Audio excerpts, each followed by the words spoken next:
8장입니다.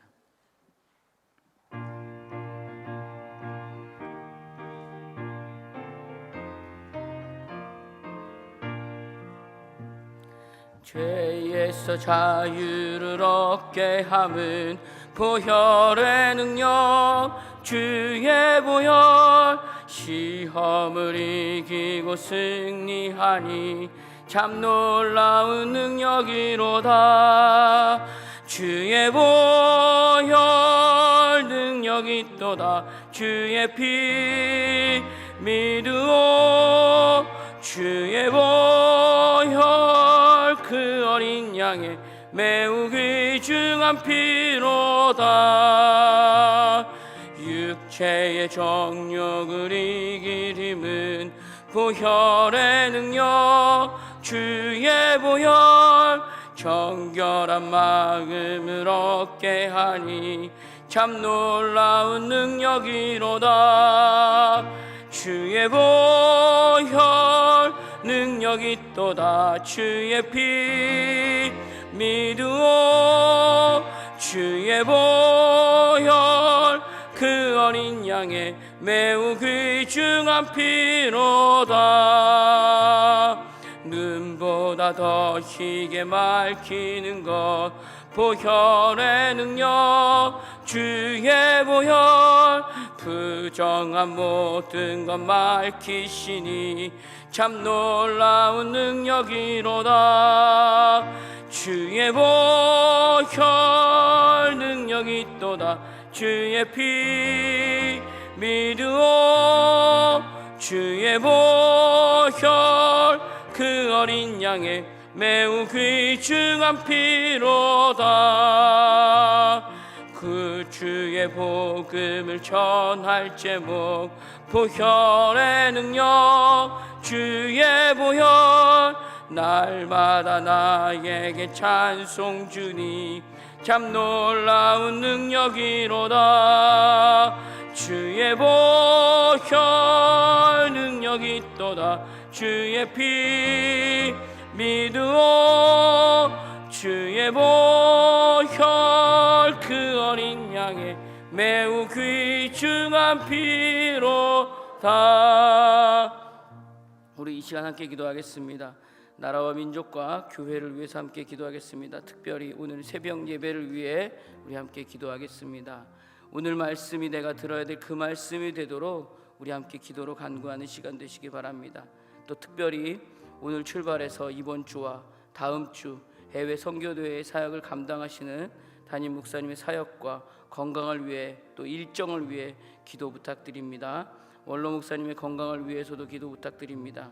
주일 말씀을 기억하면서 우리가 모두 주님의 손에 올려진 자로서 또 주께 속해 있는 자리 안에서 삶의 고백이 찬송과 감사로 드러나는 고백으로 넉넉함으로 드러나고 고백되게 해서 잘되고 장수하리라 하신 그 말씀 안에서 거하는 하루를 놓고 우리 함께 주여 한번 부르고 같이 기도하겠습니다. 주여, 좋으신 하나님 감사합니다. 이 새벽에도 주께서 하나님 마음 주셔서 하나님 전에 나와 예배와 하나님 기도의 자리를 서게 하시니 감사합니다. 주여, 입술을 열어서 나라와 민족과 교회를 놓고 하나님 기도하게 하시니 감사합니다. 주께서 친히 강권하여 주셔서 하나님이 원하시는, 하나님이 기뻐하시는 나라를, 주님 민족을 세워갈 수 있고 계획할 수 있고 주님 섭리하시는데 이끌어 주시옵소서. 무엇보다 오늘 새벽 예배에 주님 함께하여 거하여 주시사 주님 우리 기름 부으심 충만하여 주 앞에 드리는 입술의 고백과 마음의 결단이 정말 주님이 기뻐하시는 자리로 한 걸음도 다가가기를 주여 간절히 소망합니다. 주여 인도하여 주시옵소서. 특별히 오늘 출발하여 하나님 이번 주 다음 주 해외 사역의 일정을 감당하는 주님 아버지 우리 담임 목사님 주의 일정과 사역 위에 주께서 붙잡아 주시사 한 영혼 만날 때마다 그 영혼이 살아나고 생명의 현장 위에 아버지 서서 그 증인이 되어 증거가 되는 아버지 그 일들이 주여 영광되게 하여 주시옵소서. 무엇보다 일정 가운데 주께서 건강으로 지켜주시사 아버지 돌아오셔서 더 당연한 사역을 감당하실 터인데 주님 무리가 안 되고 부담이 안 되도록 주께서 인도하여 주시옵소서. 원로 목사님 건강을 위해서도 기도드립니다. 주여 인도하여 주시옵소서. 주님 손에 올려진 자입니다. 주께 속해 있는 자리에서 주님 우리 모두가 그 말씀 앞에 다시 한번 넉넉함으로 고백되어서 아버지 주님 말씀하시고 약속이 있는 그 말씀으로 잘되고 장수하리라 그 말씀 앞에 다시 한번 저희가 결단하고 설 수 있는 이 하루를 주여 허락하여 주시옵소서. 이 모든 말씀 우리 주 예수 그리스도의 이름으로 기도드립니다. 아멘. 오늘 함께 나눌 하나님의 말씀은 사사기서 12장 1절에서 7절 말씀입니다. 사사기서 12장 1절에서 7절 말씀입니다.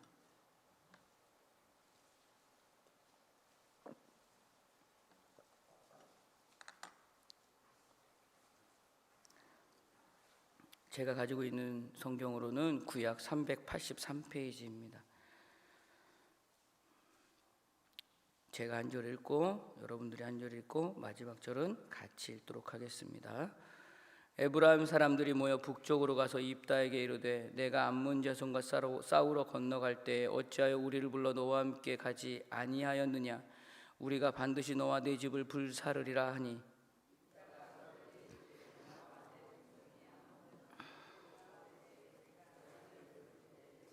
나를 그들의 손에서 구원하지 아니한 고로 나는 너희가 도와주지 아니한 것을 보고 내 목숨을 돌보지 아니하고 건너가서 암몬 자손을 쳤더니 여호와께서 그들을 내 손에 넘겨 주셨거늘 너희가 어찌하여 오늘 내게 올라와서 나와 더불어 싸우자고 하느냐 하니라. 이따가 길르앗 사람들을 다 모으고 에브라임과 싸웠으며 길르앗 사람들이 에브라임을 쳐서 무찔렀으니 이는 에브라임의 말이 너희 길르앗 사람은 본래 에브라임에서 도망한 자로서 에브라임과 므낫세 중에 있다 하였음이라.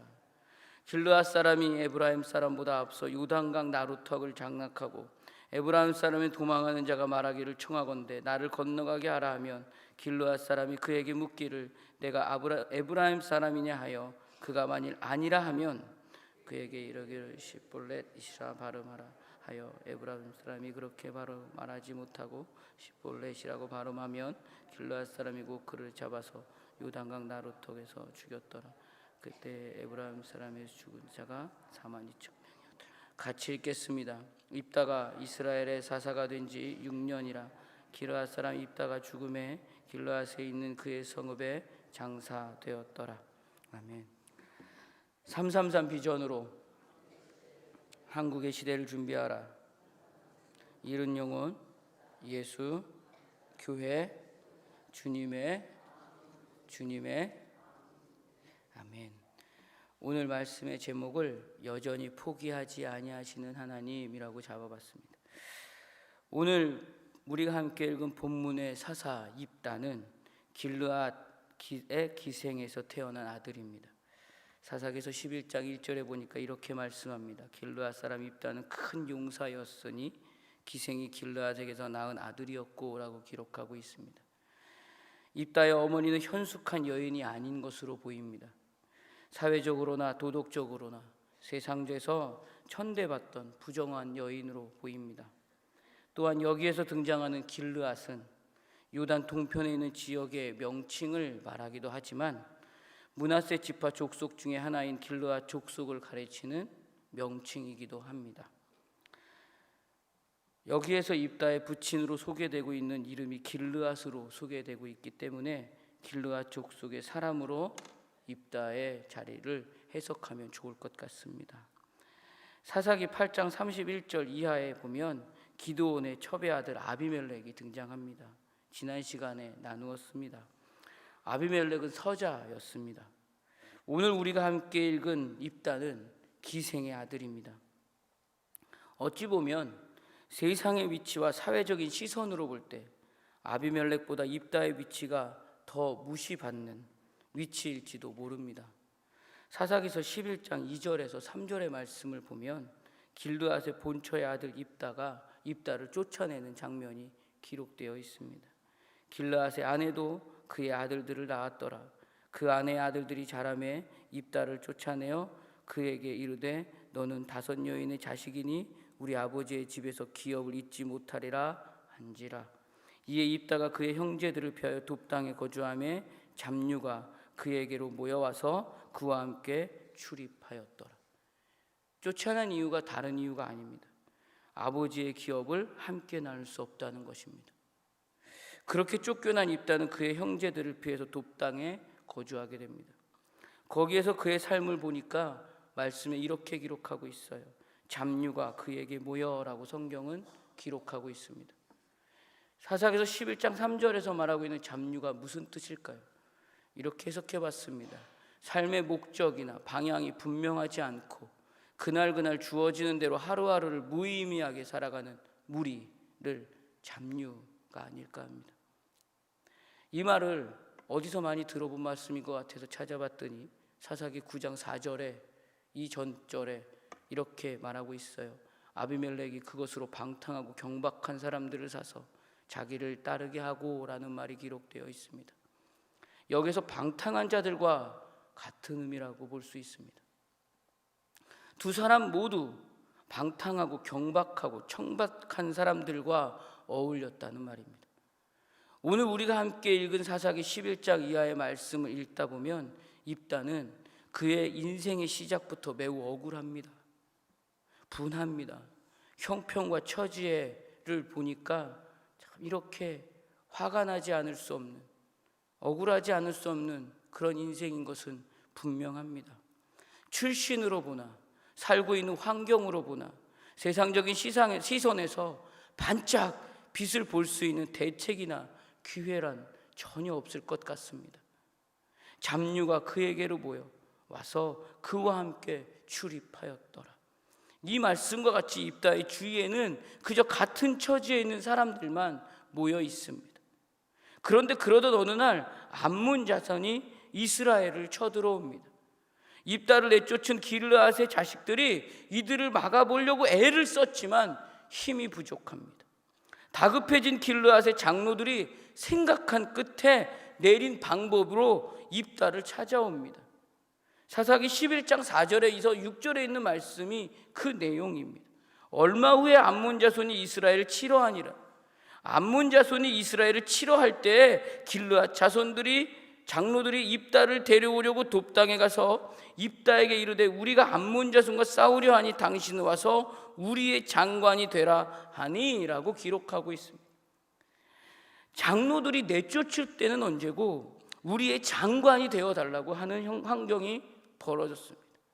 당연히 입다가 이렇게 말을 하죠. 나를 쫓아낼 때는 언제고 이제 와서 나와 상관없는 일에 나를 나서달라고 하느냐라고 묻습니다.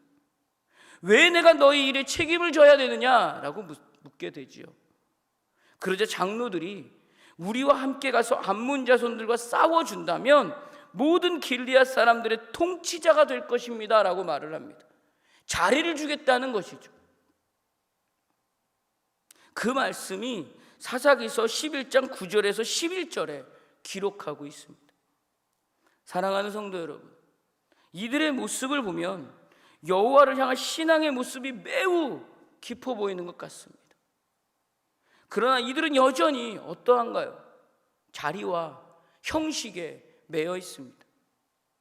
이스라엘 안에는 여호와의 신앙이 깊게 퍼져 있는 것 같습니다. 출애굽하기 전부터 내려오는 그 이스라엘의 신앙과 하나님에 대한 그 말씀이 분명히 신앙 가운데 있는 것 같습니다. 그러나 여전히 이들은 어떠한가요? 하나님이 수단입니다. 그들을 숭배하고 있는 우상의 한 명에 불과하다는 얘기입니다. 여호와 하나님이 어떤 분인지 여전히 깊이 알지를 못합니다. 알려고 하지도 않습니다. 결국 이들의 모습이 여전히 이렇다 보니까 이들의 제대로 된 정체성의 모습이 드러날 수도 없습니다. 깨달아 가려고 하지도 않습니다. 그래서 이들이 가지고 있는 그 정체성으로 누려야 되는 그 신앙의 넉넉함과 부유함의 삶의 내용이 아닌 형식으로 채워져 가고 있는 모습을 오늘 우리는 지금 보고 있습니다. 그렇게 형식에 멈춰서 어떻게 살아야 되는 것이 넉넉하고 부유함인지를 전혀 깨달아가지 못하고 있습니다. 결국 입다는 서로의 형식의 충족을 위해서 장로들의 요청을 받아들입니다. 입다가 기꺼이 전투에 나설 수 있는 이유는 현재 자신이 처해 있는 형편과 처지에서 반전을 꿈꿀 수 있기 때문입니다. 이제는 자신의 인생의 그 시간을 더 이상 잡류들과 어울려서 방탕하고 경박하고 천박하게 보내고 싶지 않았기 때문입니다. 지금 입다의 앞에 기회가 주어졌습니다. 여기에 신앙의 깊이나 내용이나 이런 말들은 중요하지 않습니다.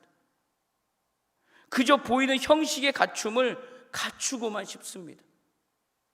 자랑하는 힘을 갖고만 싶은 것입니다. 그래서 무조건 열심히 해서 이 기회를 반전의 기회로 삼고 싶은 것입니다. 그 열심이 우리가 모두가 아는 것처럼 엄청난 말을 남기게 됩니다.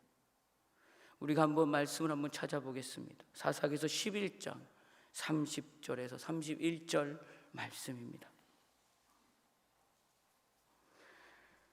우리가 혹시 이렇게 기도하지는 않은지 한번 오늘 분별해 보시기 바랍니다. 같이 한번 읽겠습니다. 그가 여호와께 서원하여 이르되 주께서 과연 암몬 자손을 내 손에 넘겨주시면 내가 암몬 자손에게서 평안히 돌아올 때에 누구든지 내 집 문에서 나와 나를 영접하는 그는 여호와께 돌릴 것이니 내가 그를 번제물로 드리겠나이다 하니라. 서원을 합니다. 여기서 말하는 내 손에라는 의미는 만일 하나님이 내 손에 확실히 지워주신다면 이라는 뜻입니다. 그렇게 승리를 주신다면 암몬 자손을 이기고 무사히 돌아올 때에 먼저 자기를 맞으러 나오는 사람을 여호와께 바치겠다라는 말입니다. 서원을 하면서 번제로 제물을 사람으로 택하겠다라는 말이 이 말입니다. 불에 태우는 제물로 사람을 삼겠다라는 말입니다. 입다는 살면서 그의 삶의 흔적에 이방인들이 드렸던 사람을 제사로 드리는 풍습을 기억하고 있었습니다. 또한 길르앗 집안을 향한 분노와 억울함과 악한 감정이 여전히 남아 있어서 길르앗 집안과 관련이 있는 것 같기도 합니다. 자기 집이라고 말하고 있지만 자신을 내쫓은 집이 바로 길르앗 집안입니다.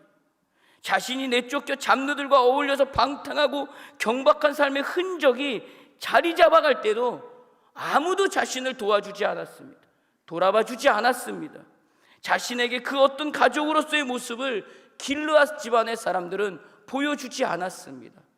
그저 자신들이 어려워지고 위험해지자 도와달라고 찾아온 것이 다입니다. 이들 중 어느 누구라도 제사의 제물이 된다 해도 자신은 상관이 없다라고 생각했을지도 모른다는 얘기입니다. 그러나 그들이 아닌 입다의 가족이 나와 맞이할 수도 있다는 생각을 못했나 봅니다. 매우 잘못되고 어리석은 서원을 한 것입니다. 그의 입으로는 여호와를 부르고 마치 진실함과 진정성이 있는 것 같이 말하고 있지만 결국 그는 하나님을 수단 삼았습니다. 그의 모든 자리와 위치와 자랑과 욕심을 형식으로 채우고 싶은 것이었습니다. 세상의 힘으로 더 과시하고 싶은 마음만 드러나고 있는 것이 오늘 입다의 모습입니다. 레위기서 20장 1절에서 3절의 말씀을 보니까 이렇게 기록되어 있어요. 여호와께서 모세에게 말씀하여 이르시되 너는 이스라엘 자손에게 또 이르라. 그가 이스라엘 자손이든지 이스라엘에 거류하는 거류민이든지 그의 자식을 몰렉에게 주면 반드시 죽이되 그 지방 사람이 돌로 칠 것이요 나도 그 사람에게 진노하여 그를 그의 백성 중에서 끊으리니 이는 그가 그의 자식을 몰렉에게 주어서 내 성소를 더럽히고 내 성호를 욕되게 하였음이라 라고 기록하고 있어요. 몰렉에게 자식을 바치는 자는 반드시 죽으리라 라고 말씀하는 말씀이에요. 몰렉은 당시 가나안 지방에 있었던 우상입니다. 이들이 우상을 섬기는 방법은 자식을 불에 태워 제물로 바치는 것이었어요. 하나님이 이런 짓을 하는 자들을 절대로 내버려 두지 않으시겠다라는 말씀이 이 레위기 20장에 있는 말씀이에요. 이 말씀을 그렇기 때문에 가나안 원주민을 진멸하라고 하신 말씀과도 같을 것 같아요. 나는 그런 하나님이 아니라는 것입니다. 그렇게 저주의 하나님이 아니라는 것입니다. 그렇게 나의 자녀들과 백성들에게 공포와 위협과 무서움을 주려는 그 대상의 하나님이 아니라는 것입니다. 나는 그렇게 부도덕하지도 않으며 나의 자녀와 나의 백성에게 그런 행위를 요구함으로써 보상을 주고 안 주고의 하나님이 아니라는 것입니다.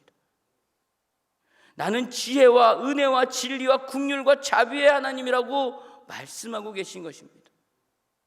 그렇기 때문에 몰렉에게 자식을 바치는 자는 절대 용납해서는 안 된다고 하는 말씀이 레위기 20장에 기록되어 있는 말씀이에요. 그런데 오늘 우리가 읽은 본문 앞에 사사기 11장에서 입다가 지금 그렇게 서원한 거예요. 누구든지 내 집 문에서 나와서 나를 영접하는 그는 여호와께 돌릴 것이니 내가 그를 번제물로 드리겠나이다. 이 말이 얼마나 무서운 말인가요? 그리고 나서 사사기서 12장 1절의 말씀을 한번 보겠습니다. 우리가 오늘 함께 읽은 말씀입니다. 같이 한번 읽어볼게요. 에브라임 사람들이 모여 북쪽으로 가서 입다에게 이르되 내가 암몬 자손과 싸우러 건너갈 때에 어찌하여 우리를 불러 너와 함께 하지 아니하였느냐? 우리가 반드시 너와 내 집을 불사르리라 하니. 이번엔 에브라임 지파가 입다에게 덤벼듭니다. 에브라임 지파가 어떤 지파예요? 대단히 큰 지파입니다. 북왕국 이스라엘을 세운 우두머리 지파가 바로 에브라임 지파예요. 에브라임 지파에 비하면 길르앗 지방의 이 족속들은 어떠한가요? 매우 작은 지방의 한 족속들입니다. 에브라임 지파는 입다가 그의 인생의 반전을 노리고 죽을 힘을 다해서 전투에 임할 때 어떤 모습이었을까요? 정작 암몬 자손과 싸울 때 이들은 다치고 무너질 것이 두려워서 모른 척하고 방관하고 무책임한 모습으로 어떻게 되나 보자 라고 보기만 했습니다. 그러자 정작 입다가 암몬 자손이 항복하는 모습을 보며 전투가 끝이 나자 두려움과 질투와 시기가 올라왔습니다. 입다의 승리로 인해서 자신들이 여기에 무책임하고 방관한 모습으로 인해서 혹시라도 정치적으로 사회적으로 이 자리가 흔들릴 것이 두려웠습니다. 그래서 입다에게 이렇게 말하고 있는 것입니다. 우리가 반드시 너와 내 집을 불사르리라. 이유가 뭐예요? 불사르라는 이유가 뭐예요? 내가 우리를 부르지 않았기 때문이라고 얘기하고 있어요. 사람을 불태우는 것은 몰렉에게 제사를 지낼 때 나는 우상 숭배입니다. 입다가 서원한 사람을 번제하게 하는 것도 우상 숭배에서 나타나는 이들의 삶의 흔적들입니다. 우리는 어떤 존재들인가요? 주 안에 있는 주의 자녀들입니다. 주께 속해 있는 하늘의 백성들이 우리입니다. 그렇게 드러나야 되는 삶의 흔적이 오늘 우리에게 있어야 합니다. 주일 담임 목사님께서 말씀을 통해서 지혜를 주셨습니다. 오직 주님께 기대어 살아야 되는 존재가 우리입니다. 주님 보시기에 눈에서 뗄 수 없는 존재가 오늘 우리의 정체성입니다. 이런 존재인 우리의 정체성에 지금 내 앞에 있는 환경과 처지와 자리는 오히려 주님의 살아계심을 더욱 증거할 수 있는 복음의 자리임을 알아가는 것이 형식이 아니라 내용이어야 하는 것입니다. 이것으로 우리는 채워가야 합니다. 그러나 오늘 우리의 삶의 흔적에 어떤 흔적들이 펼쳐져 있는지, 오늘 우리가 함께 보고 있는 입다의 모습과 에브라임 지파의 모습들을 보면서 분별이 되고 점검이 되는 시간이 되시기를 주의 이름으로 부탁드립니다. 사랑하는 성도 여러분, 오늘 우리의 삶의 현실 앞에 어려움이 많습니다. 힘이 들어요. 쉽지 않은 시간들의 현실을 우리는 헤쳐가기 위해서 몸부림칩니다. 그래서 기도의 자리에 나오면 주님 앞에 간구하는 기도가 진정 간절해집니다. 어쩌면 이 새벽에 나와서 모인 것도 그 답답하고 불투명한 현실을 헤쳐나가기 위해서 하나님 앞에 나왔을지도 모릅니다. 그러나 어떠한가요? 혹시라도 결혼의 문제, 취업의 문제, 더 잘 사는 것에 대한 문제, 더 잘 되는 것에 대한 절박함의 문제가 때로는 예수님을 주라 고백한 그리스도인의 모습의 정체성마저도 흔들리면서 기도하고 있지는 않은지 한번 돌아보시기 바랍니다. 그런 모습이 어쩌면 우리의 현실일지도 모릅니다. 정작 주님의 손에 올려진 자로 넉넉함과 여유로움으로 살아가야 되는 우리의 그 삶의 흔적이 참 만만치 않는 삶의 시간들을 우리는 오늘 살고 있습니다. 그러나 성경은 이렇게 형식으로만 채워갈 수밖에 없는 우리들에게 내용으로 채울 수 있는 말씀을 또 한편으로는 주고 계십니다. 우리가 한번 성경을 한번 같이 찾아보겠습니다. 제가 말씀을 준비하면서 이 말씀의 은혜를 참 많이 받았습니다. 시편 12편에 있는 말씀입니다.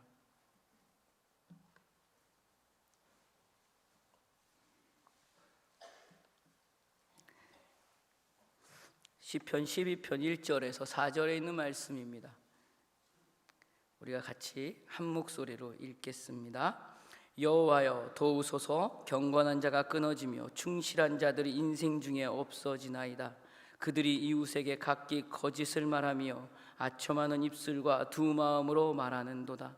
여호와께서 모든 아첨하는 입술과 자랑하는 혀를 끊으시리니 그들이 말하기를 우리가 혀가 이기리라. 우리 입술은 우리 것이니 우리를 주관할 자 누구리요 함이로다. 경건한 자가 끊어지며 충실한 자들이 인생 중에 없어지나이다 라고 이 시편의 기자가 고백합니다. 모두가 세상의 악에 전염되어서 다 교만하고 자신의 힘만 의지하고 자랑하고 그것을 나누려고 하고 넉넉하고 부유하고 충만한 삶의 흔적은 없고 이기고 싶어하는 세상만 있습니다 라고 고백하는 말씀이 이 시편 12편 1절에 있는 말씀이에요. 이기는 것 외에는 아무것도 받아들이지 않습니다. 비열하고 비겁하고 잔인하고 부정이라 할지라도 그저 이기면 됩니다 라고 얘기하고 있습니다. 시편의 기자가 이것을 그렇게 고백하고 있어요. 온 세상이 이런 것들로 가득합니다 라고 고백합니다. 하나님이 없는 것 같이 내 힘으로 내 맘대로 내 방법대로 이기고 쟁취해서 얻어낸 승리가 진짜 힘이라고 여기고 있는 세상 가운데 내가 살고 있습니다라고 오늘 시편 기자가 고백해요. 그것이 자랑이라고 여기고 있고 그것이 행복이라고 말하고 있고 그것이 성공이라고 말하는 자들이 가득한 세상에서 내가 어떻게 살아야 하나요? 라고 하나님 앞에 기도하고 있는 장면이 바로 시편 12편에 있는 말씀이에요. 이렇게 하나님 앞에 탄식합니다. 그러나 저는 그럼에도 불구하고 그들의 그 비열하고 비겁하고 잔인하고 부정으로 나가는 그 힘마저도 없습니다 라고 고백하고 있는 말씀이에요. 세상은 그렇게 살지 못하고 힘이 없는 채로 그들과 사는 것조차 두렵습니다 라고 고백합니다. 이제 저는 어떻게 살아야 됩니까? 라고 고백하는 시가 시편 12편이에요. 그때 놀라운 역사가 증거되기 시작합니다. 우리가 한번 그 다음 절을 한번 볼게요. 시편 12편 5절에 있는 말씀이에요. 한번 같이 한번 읽어보겠습니다. 여호와의 말씀에 가련한 자들의 눌림과 궁핍함 자들의 탄식으로 말미암아 내가 이제 일어나 그를 그가 원하는 안전한 지대에 두리라 하시도다. 아멘. 탄식의 소리를 들으시는 하나님께서 이제 일어나시겠다고 말씀하십니다. 그러자 6절에서 시편의 저자의 반응이 바로 삶의 흔적으로 남아서 오늘 우리가 이렇게 고백하는 말씀으로 남게 되었습니다. 같이 한번 6절을 읽겠습니다. 여호와의 말씀은 순결하며 흙 도가니에 7번 단련한 은 같도다. 할렐루야. 이것이 하나님의 진심입니다. 이것이 하나님의 진실입니다. 이것이 하나님의 진정함입니다. 믿으신가요? 이 하나님의 진심이면 오늘 내 처지와 형편이 비록 정말 형편없는 것 같지만 충분한 것입니다 라고 고백하고 있는 말씀이 이 시편 12편의 고백이에요. 오늘 내 앞에 놓여져 있는 삶의 자리에서 구하는 일과 이해하는 일은 하나님의 자녀로 오늘도 주님 손에 올려진 존재로 만족하고 놀랍고 영광입니다라고 고백하고 있는 이 고백이 시편 12편의 고백인 것이에요. 마치 흙 도가니에 7번 달려난 은갓도다라고 노래하고 있는 거예요. 이 말은 내 앞에 펼쳐진 아픔과 슬픔과 고통과 어려움이 마치 흙 도가니에 7번 단련되는 정도의 그 낙심과 좌절과 실패와 넘어짐과 자빠짐으로 인해서 소리를 지르고 울어본 적이 없는 사람은 이것을 도대체 알 수 없을 것이다 라고 고백하고 있는 거예요. 그런 상황이라 할지라도 나는 오늘 주님 손에 올려진 주 안에 있는 하나님의 자녀라고 고백하고 있는 고백이 이 시편 12편의 고백입니다. 그것이 바로 7절에 이렇게 고백합니다. 여호와여 그들을 지키사 이 세대로부터 영원까지 보존하시리이다. 아멘. 사랑하는 성도 여러분, 오늘 우리가 함께 읽은 입다도 그런 존재입니다. 정말 인생 억울합니다. 이렇게 화나고 분할 수가 없는 인생입니다. 복수하고 싶은 힘을 너무나 갖고 싶습니다. 거기에 승리까지 했습니다. 그런데 한번 보겠습니다. 싸워서 이겼습니다. 그런데 그의 마음에 무슨 감사와 즐거움이 있을까요? 길르앗의 통치자가 되어도 결국엔 그의 딸은 번제로 바쳐야 합니다.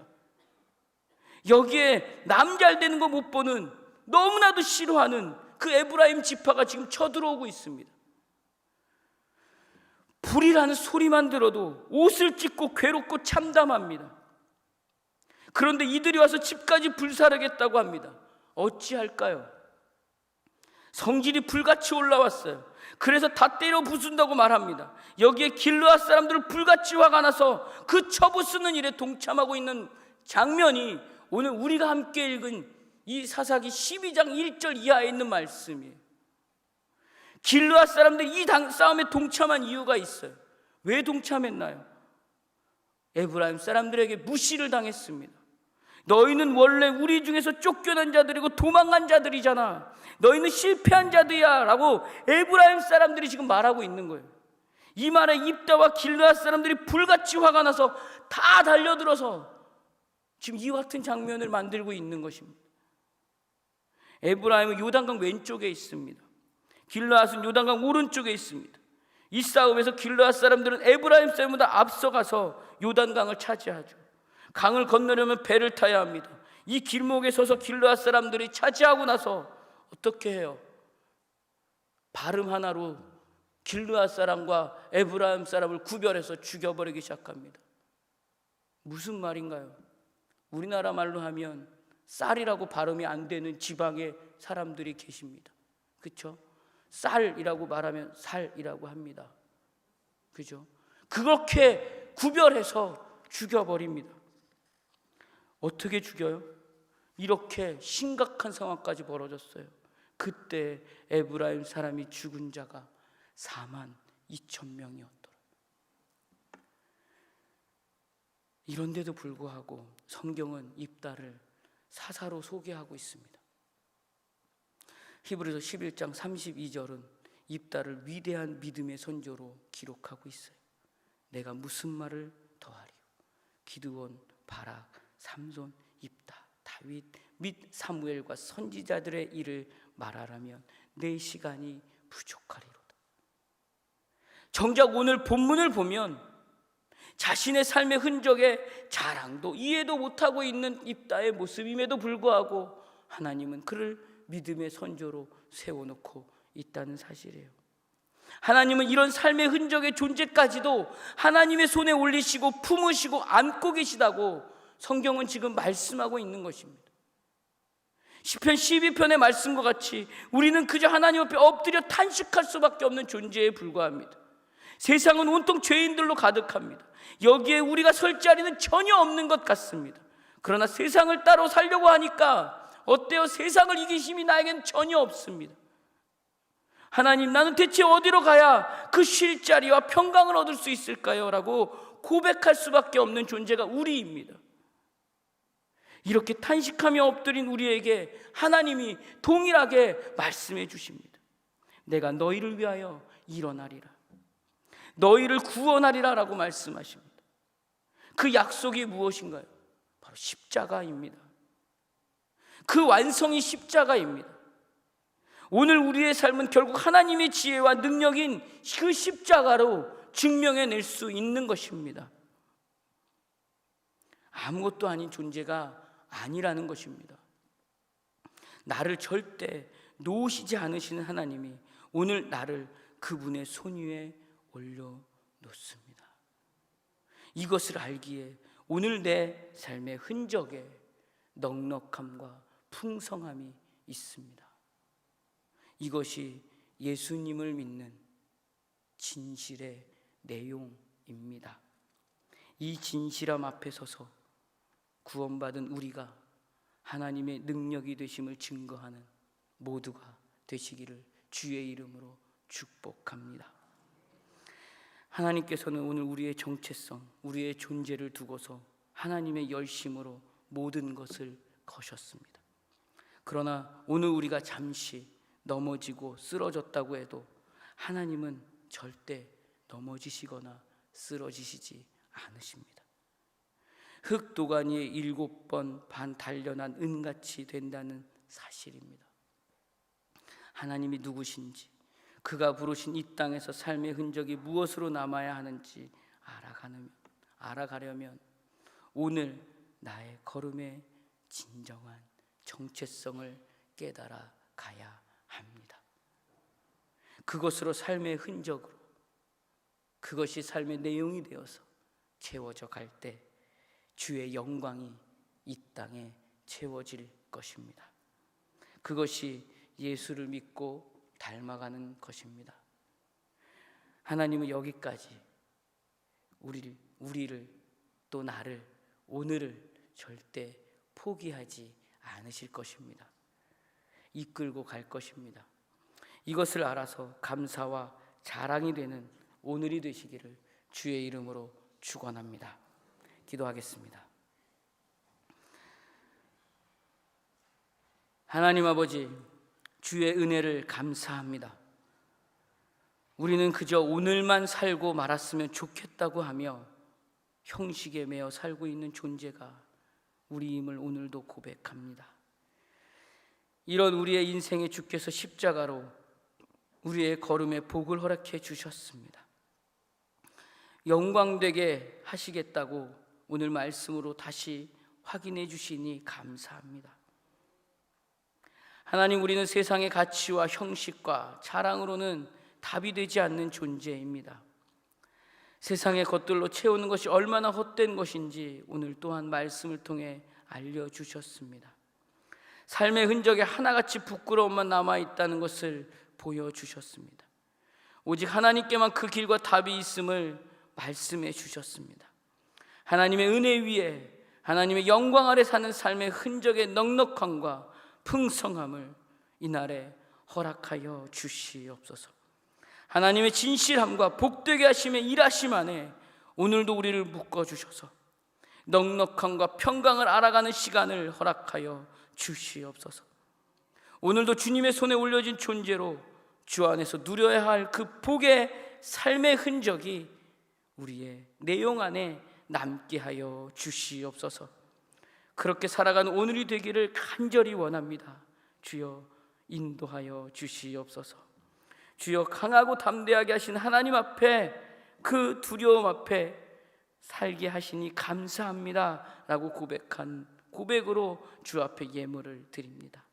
주여, 이 예물을 기도하는 마음으로 드리오니 주님의 뜻을 이루어 주시옵소서. 무엇보다 예물이 쓰여지는 곳에 주의 영광과 주의 자랑만 증거되게 하여 주시옵소서. 이 시간 함께 주 앞에 탄식하는 마음으로 기도합니다. 주여, 말씀하여 주시고 위로하여 주시고 치유하여 주셔서 주님, 오늘을 살아가는 힘과 지혜가 넉넉하게 채워지는 이 새벽의 시간이 되게 하여 주시옵소서. 예수님 이름으로 기도합니다. 아멘.